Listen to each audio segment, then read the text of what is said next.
"Don't take her!" I screamed. "Take me instead!"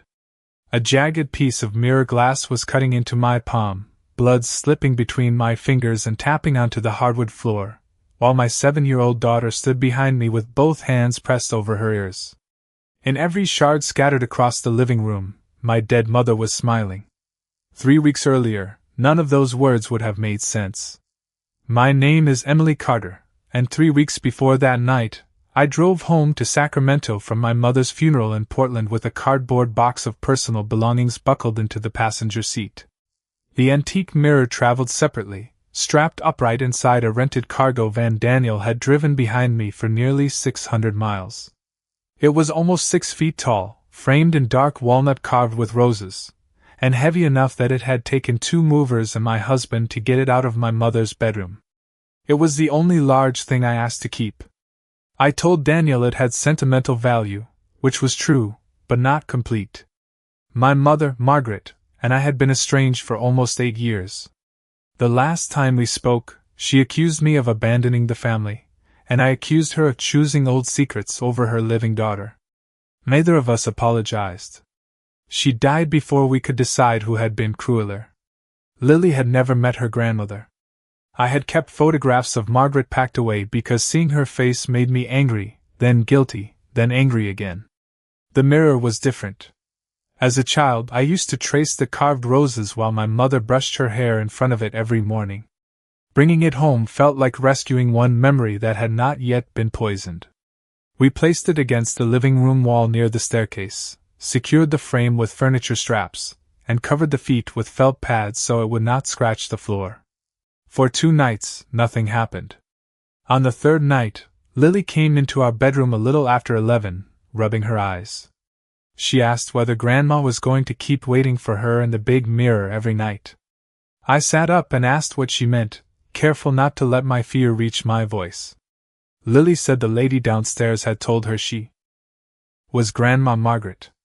She said Grandma smiled, waved, and asked why Lily never came closer. I told her she had probably dreamed it. Then Lily described a small silver locket resting at the base of the woman's throat. My mother had worn that locket every day I knew her, including the day she was buried. There were no pictures of it in our house. I walked Lily back to bed, checked the closet and windows, then went downstairs alone. The living room was dark except for a strip of light from the kitchen. My reflection stood inside the mirror in an old t-shirt, one hand gripping the banister. For a second, I thought another figure stood behind me. When I turned, the room was empty. When I looked back, there was only my reflection, but one of the carved roses near the bottom of the frame looked wet, as if someone had just brushed it with a damp thumb. I did not sleep that night. At sunrise, I went through the boxes from my mother's house, looking for a photograph Lily might have seen or some ordinary explanation I could hold on to. Beneath a stack of sweaters, I found a leather-bound journal. The first dated entry had been written 35 years earlier, only weeks after I was born. The first line read, "She is in the mirror again tonight, and now she knows my name." I sat on the garage floor with the journal open across my knees and read until my legs went numb. My mother had inherited the mirror from her mother, Eleanor, when she was 23, newly married, and exhausted from caring for an infant. At first, Margaret wrote about the mirror as furniture. She admired the walnut frame, the silver cast of the glass, and the strange way dust never seemed to settle on it. Then her entries changed. She began seeing a woman behind her reflection, always at the edge of the glass and never in the room itself. The face shifted from night to night, as though it were searching for the right one. Sometimes it looked old, sometimes young, and sometimes it had no features at all. After Margaret's father died, the shifting stopped. From then on, the presence wore his face. It knew his smile and the way he tilted his head, but it did not know the private nickname he had used for her as a child. That was how Margaret understood it was an imitation.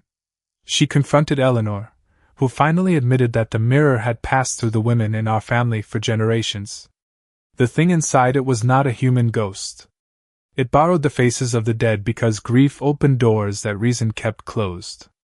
It watched first. Then it spoke. Then it asked for company. Eleanor had written 3 rules on a sheet of paper and made Margaret copy them into the journal. Never let a child speak to the reflection alone. Never answer when it asks whether you miss the person whose face it wears. Never promise to stay with it, even as a lie, because the mirror could not force a member of our bloodline across the glass. It needed a willing invitation. I read those rules twice, then a third time. Lily had already spoken to it. Worse, the entity had chosen the face of a grandmother she had never met, a face that carried no difficult memories, only the promise of someone loving and lost. To a child, that was safer than a stranger. It was perfect. Daniel found me in the garage an hour later. I asked whether he had noticed anything unusual about the mirror.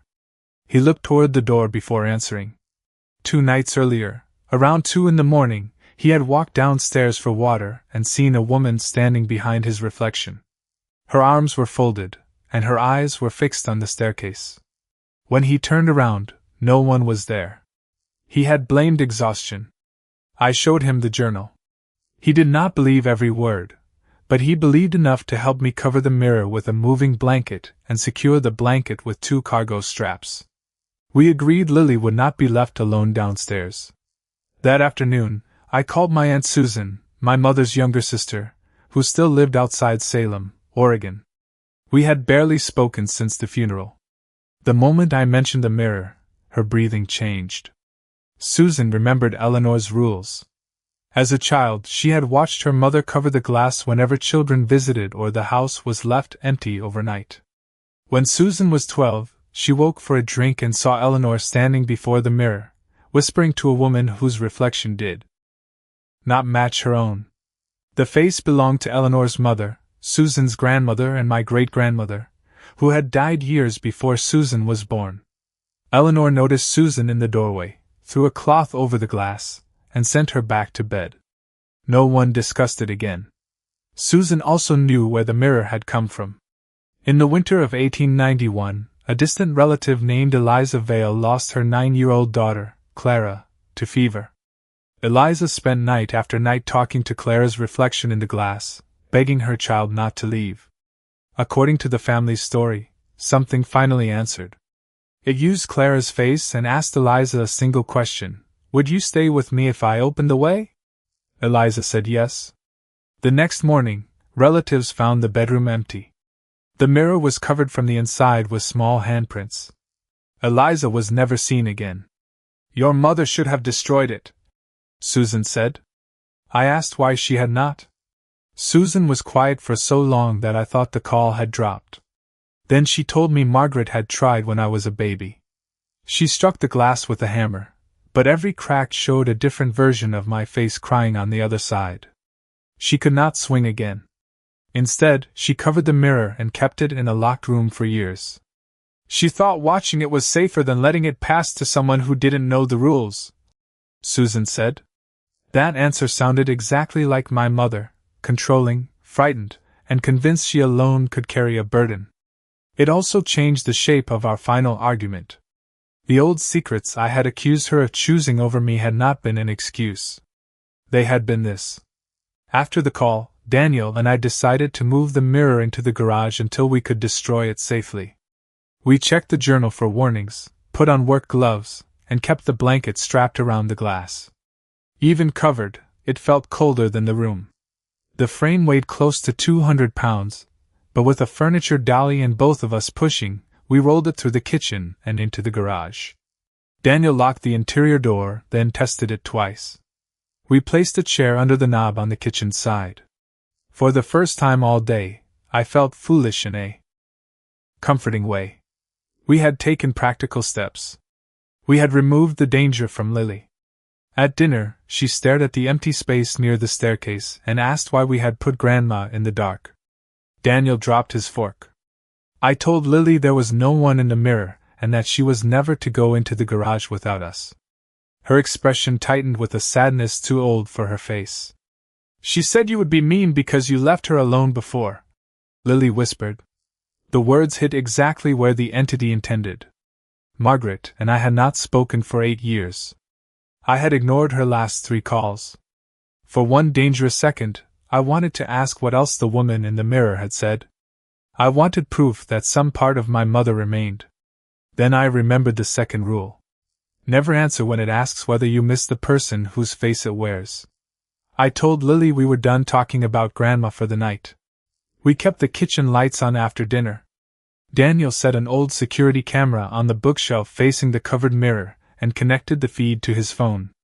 He said that if the blanket moved, we would know whether Lily had touched it, whether one of us had done it half asleep, or whether something impossible was happening.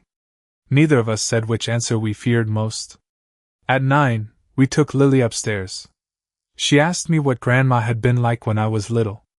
I gave her the safest memories I could find: Margaret making pancakes shaped like stars, Margaret singing off-key in the car, Margaret letting me wear her silver locket for one afternoon and checking every 5 minutes to make sure I had not lost it. Lily listened with complete attention. When I finished, she asked why someone that kind had never come to see her. I told her adults sometimes let hurt become more important than love. It was the closest I had ever come to explaining the estrangement, and the words sounded like an accusation aimed at both my mother and me. Lily fell asleep holding my hand. Around midnight, Daniel showed me the security feed.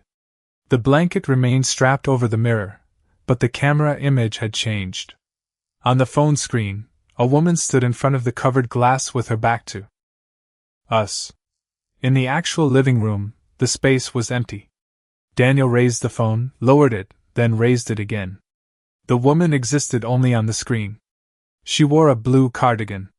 Her head turned slowly toward the camera, but before we saw her face, the feed went black. A burst of static came through the speaker, followed by my mother's voice saying my childhood nickname. Daniel dropped the phone onto the couch.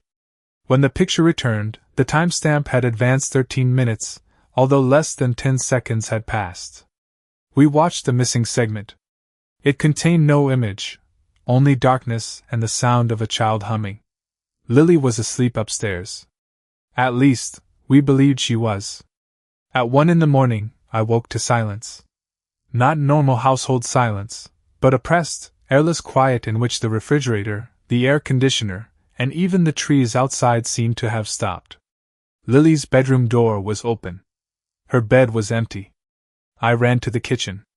The chair still rested beneath the garage doorknob. The deadbolt was locked. The mirror was no longer in the garage. It stood in its original place beside the staircase, uncovered. The cargo straps lay neatly coiled on the floor. Lily stood inches from the glass with one palm against it. On the other side, my mother wore the blue cardigan from her funeral. Her hand aligned with Lily's. I called Lily's name softly. She turned with a peaceful smile and said Grandma wanted to show her a garden where nobody ever had to say goodbye. I crossed the room, lifted Lily away from the mirror, and felt a cold shock run through my arms. The reflection of Margaret did not move. It kept one hand against the glass while its eyes followed my daughter. Daniel rushed downstairs and stopped when he saw the mirror. Together, we carried Lily back to our bedroom. We locked the door, pushed a dresser in front of it, and kept her between us until morning. None of us slept. At 9 the next morning, I called Lily's school to report that she would be absent. Her teacher, Mrs. Alvarez, asked whether the absence had anything to do with the drawings Lily had made the previous afternoon. She sent photographs to my phone. Lily had drawn the same picture. Over and over, a black garden surrounded by tall trees, a silver doorway at its center, and 7 women standing in a line. The smallest figure was Lily. The woman beside her wore a blue sweater and a round locket. When Mrs. Alvarez had asked who the other women were, Lily said they were the ones who had already said yes. While Daniel stayed upstairs with Lily, I searched the journal for the names of missing women in our family. I found Eliza Vale, then 2 others, Ruth Vale, who disappeared in 1914, and Catherine Monroe, whose family believed she had run away in 1936. Eleanor had written their names in the margin beside a sentence Margaret later copied: "It does not keep bodies. It keeps the part of you that answers when your name is called." The 7 figures in Lily's drawing were not proof, but the number made my skin crawl. 6 women, then Lily. A place had been waiting for her before the mirror ever entered our house. When I showed Lily the photographs, she had no memory of drawing the garden. She looked at the pages and asked why I had put Grandma in them. We kept Lily home, and Daniel stayed with her while I finished my mother's journal. Near the end, Margaret described the first time the entity spoke clearly. It told her it had been alone longer than any human mind could understand. It did not want to hurt the family. It only wanted one person to remain with it. Margaret refused. The presence faded for years, returning only in brief glimpses, but she believed it was waiting for a younger and more trusting member of the bloodline. In a later entry, she recorded something Eleanor had never told her before. The entity could not hold two willing invitations at once. If it reached for one person and another blood relative freely offered to take that person's place, it had to choose. During that choice, its grip on the first person would weaken. Margaret underlined the next sentence twice. A substitute offer can save the chosen one, but do not speak it unless the doorway is being destroyed at that exact moment. The mirror recognizes promises, not intentions. I finally understood why my mother had kept the mirror instead of smashing it. Destroying the glass was possible, but not simple. According to the journal, a casual blow could spread the doorway into every shard. To close it, someone had to break the carved rose at the center of the lower frame first. The rose was not decoration. It covered an iron pin driven through the wood and into the silver backing. Remove or break the pin, then shatter the glass while the entity was distracted, and the doorway would collapse instead of multiplying. Daniel and I examined the frame. The center rose was darker than the others and cold enough to sting my fingertips. We made a plan. Lily would spend the night with Daniel's sister across town. After she left, Daniel and I would take the mirror into the backyard, break the iron pin with a sledgehammer, then destroy the glass and place every shard face down in a steel container. It was not a perfect plan, but it was action. Before we began, I called Susan again and read the final instructions aloud. She recognized the description of the iron pin. Eleanor had once called it the thorn. Susan warned us not to speak directly to any face in the glass, even if it revealed something only Margaret could have known. "It has listened to your family for more than a century," she said. "A secret is not proof of a soul. It may only be proof that something was nearby when the secret was spoken." I asked whether anyone had ever closed the doorway successfully. Susan said Eleanor believed one woman had tried in the 1930s, but the family record ended with a house fire and an empty bedroom. That was not the reassurance I wanted. Daniel heard enough to insist that Lily leave before we touched the frame. He packed her overnight bag himself, including her stuffed rabbit, 2 pairs of pajamas, and the nightlight she had used since she was 4. Watching him fold her clothes steadied me. The entity wanted our grief to make us careless. Practical details were a kind of resistance. We checked the smoke alarms, opened the back gate, placed a first aid kit on the kitchen counter, and cleared furniture from the living room so no one would trip over it. Daniel laid a heavy canvas tarp beneath the mirror to catch the glass. I put my mother's journal on the dining table, open to the page with the underlined warning. We were afraid, but we were not unprepared. That mattered to me, even though it would not be enough. At 3 that afternoon, Daniel's sister arrived. Lily refused to go. She screamed that Grandma would be gone when she came back, then clung to the staircase with a strength that frightened me. The moment I touched her shoulder, every framed picture in the hallway tilted at once. The glass over our family photographs turned black. Lily went limp in my arms and whispered, "She says tonight is the last night." Daniel's sister saw enough to stop asking questions. We decided not to force Lily into a car filled with windows and mirrors while the entity already had a hold on her. Instead, Daniel's sister agreed to wait at a neighbor's house and call for help if she did not hear from us by 6.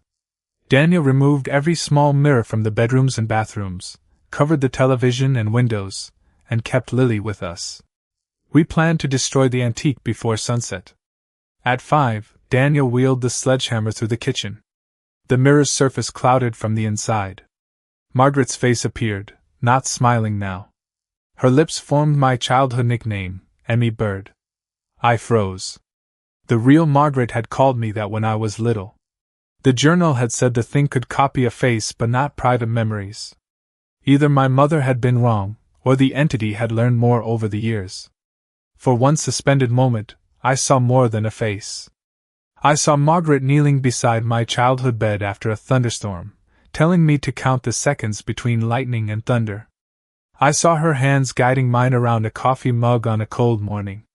None of those images appeared in the glass, yet they rose in me so sharply that I almost believed she was sending them. Then the reflection smiled before I did. That tiny mistake saved me. My mother had been impatient, proud, and often impossible, but she had never smiled when I was crying. The thing in the mirror did not understand the memory it had awakened. It only understood that the memory hurt. "Emily," Daniel said, pulling me back. We wrapped the mirror again and tried to tilt it onto the dolly. It would not move. The frame had no bolts in the wall, yet it felt rooted beneath the floor. Daniel pushed until his shoulders shook. I pried at the feet with a crowbar. The hardwood groaned, but the mirror remained upright. Then Lily spoke from behind us. "Grandma says the garden is open now." We turned. She was standing at the bottom of the staircase, though I had left her in the locked upstairs bedroom less than a minute earlier. Her eyes were open, but she did not seem awake. The blanket slid off the mirror by itself. The glass rippled like dark water. Margaret stood on the other side with an open hand. Before either of us could reach her, Lily stepped forward. Her fingers sank through the surface to the first knuckle. Daniel grabbed her around the waist while I pulled her arm back. The glass stretched around her wrist without breaking, cold and elastic, and the room filled with the sound of a woman humming the lullaby my mother used to sing to me. Lily began to cry. She was not afraid of the thing in the mirror. She was afraid of disappointing it. "She waited for me," she sobbed. "Nobody else stayed." Daniel pulled harder, but Lily's arms slid deeper until the glass reached halfway to her elbow. I looked down at the dark center rose. "The pin!" I shouted. Daniel released one arm from Lily, seized the fireplace poker from beside the hearth, and drove its pointed end into the carved flower. The wood split, revealing a line of black iron. The mirror screamed. It was not a sound from the room or the glass. It came through my teeth and behind my eyes. Every light in the house went out. Daniel struck the rose again. The iron pin bent but did not break. The thing wearing my mother's face changed. Its eyes became hollow, and its mouth opened too wide, but its hand never released Lily's. I wrapped both arms around my daughter and pulled until my back burned. For 1 second, her wrist came free. Then the glass surged outward, catching her palm again and dragging her forward. Daniel swung at the iron pin a third time. It snapped with a sharp metallic crack. A fracture raced up the center of the mirror. The glass did not collapse. Instead, the crack widened like a mouth, and dozens of smaller fractures spread toward the edges. In each new section, my mother appeared at a different age. I saw her as a young woman, as the tired mother from my childhood, and as the gray-haired stranger I had refused to visit. All of them looked at me. All of them spoke at once. "You left me." Daniel drove the poker into the center of the glass. The surface exploded outward in a storm of heavy shards. I turned my body over Lily and felt pieces strike the floor around us. When I looked up, the mirror was gone, but the danger was not. Every shard on the hardwood reflected the same dark garden. Lily's reflection appeared in that garden, several feet behind the version of her kneeling beside me. The reflected child was walking toward my mother. Lily gasped and began sliding across the floor, pulled by something that had no hands. I caught her ankle. Daniel kicked the nearest shards face down, but there were too many, and each exposed piece showed Lily moving farther away. Then I remembered the underlined sentence in the journal. The entity could not hold two willing invitations at once. A substitute offer could save the chosen one, but the mirror recognized promises, not intentions. I grabbed the largest shard and raised it toward my face. Its edge cut through my glove and into my palm. The pain was clean and immediate. Blood ran down the glass, but the reflection did not show my hand.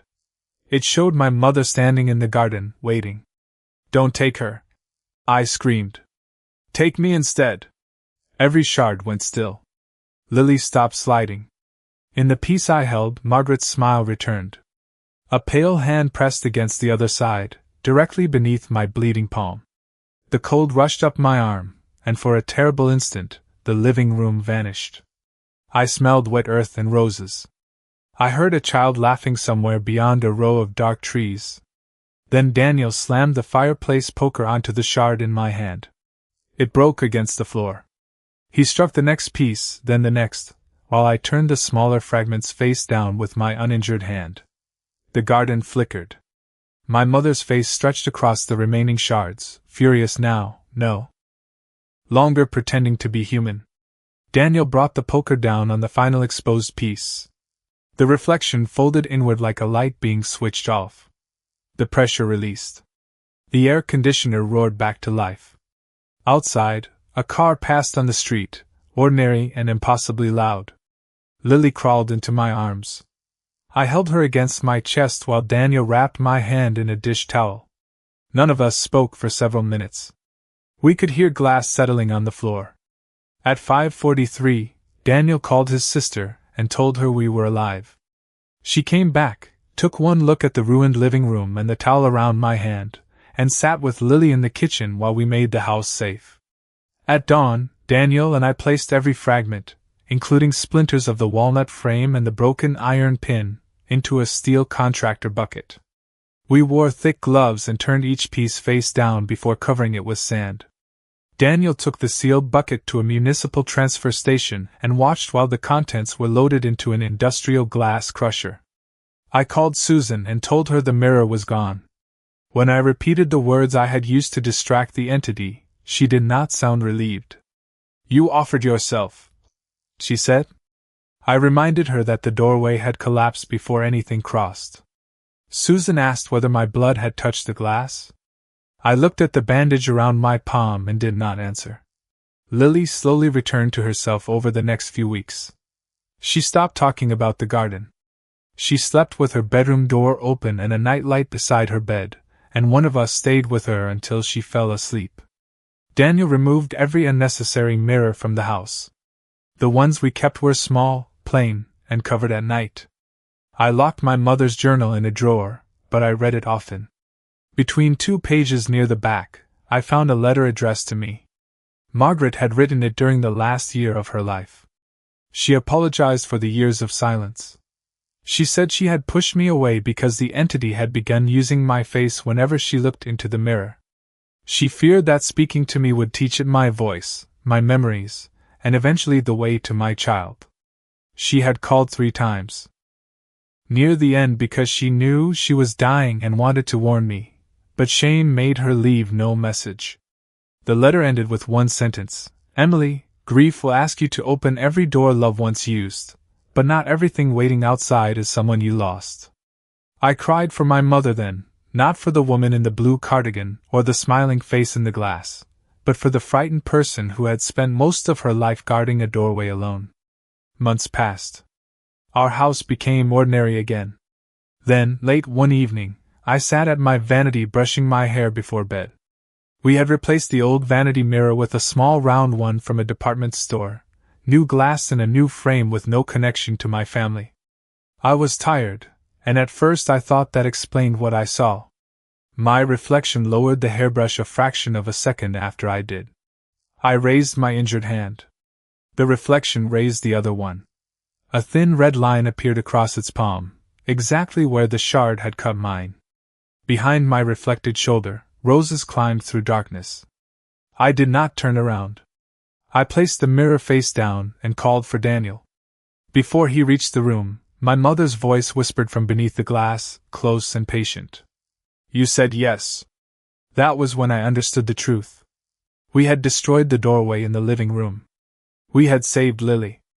But the promise I made over the broken glass had not died with the mirror. Some doors are made of wood and silver. Others are made of blood, grief, and a single desperate sentence.